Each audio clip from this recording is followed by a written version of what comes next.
Bismillahirrahmanirrahim. Assalamualaikum warahmatullahi wabarakatuh. Alhamdulillah, wassalatu wassalamu ala rasulillah wa ala alihi wa ashabihi wa mawalah wa man tabi'ahu ila yaumil qiyamah, amma ba'du. Saudaraku kaum muslimin yang dirahmati Allah subhanahu wa ta'ala, alhamdulillah kita sudah berada di tengah-tengah bulan Ramadan yang penuh berkah ini. Besar harapan seluruh amal ibadah kita, baik yang sudah, sedang maupun akan kita tunaikan, menjadi amal ibadah yang diterima oleh Allah subhanahu wa ta'ala.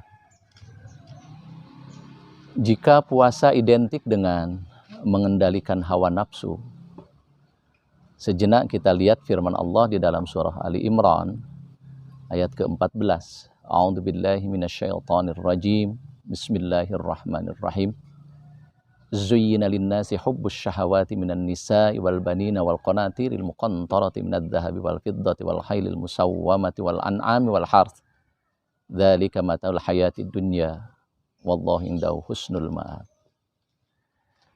Ayat itu menjelaskan kepada kita bahwa dijadikan indah menurut Allah dalam pandangan manusia karena kecenderungan hawa nafsunya terhadap laki-laki jika ia perempuan, terhadap perempuan jika ia laki-laki, terhadap perhiasan, kendaraan, hasil pertanian, hasil peternakan.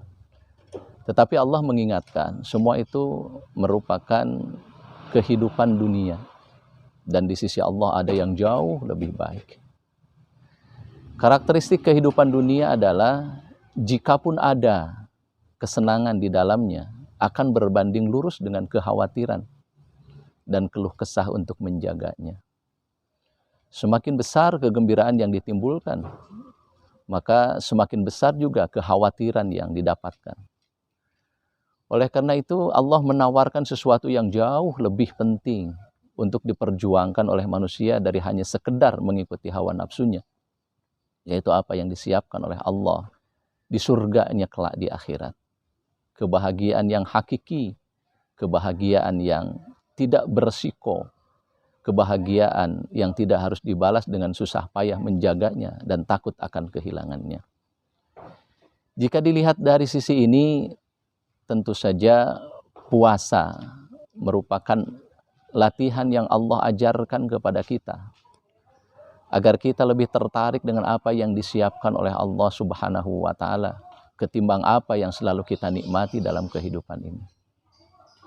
Tetapi pada faktanya, sering puasa menjadi kurang optimal karena yang seharusnya kita mengendalikan hawa nafsu, malah justru sebaliknya kita malah memanjakan hawa nafsu.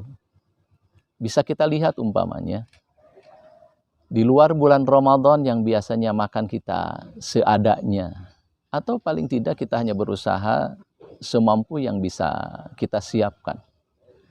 Tetapi atas nama Ramadan, atas nama puasa, kita berusaha sekuat tenaga. Kalaupun yang tidak ada, diusahakan diadakan.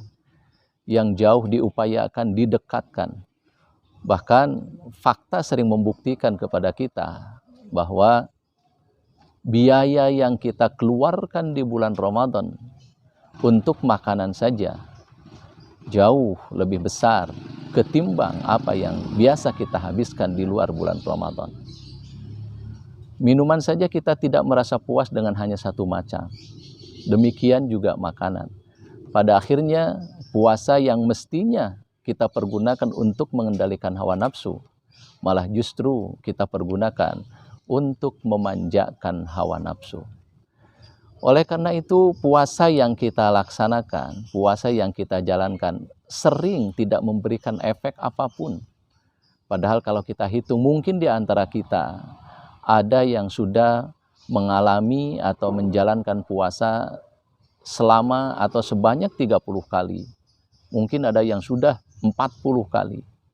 Lebih dari itu, atau mungkin kurang dari itu. Tetapi yang kita rasakan efeknya atau pengaruhnya terhadap ketaatan kita kepada Allah tidak signifikan.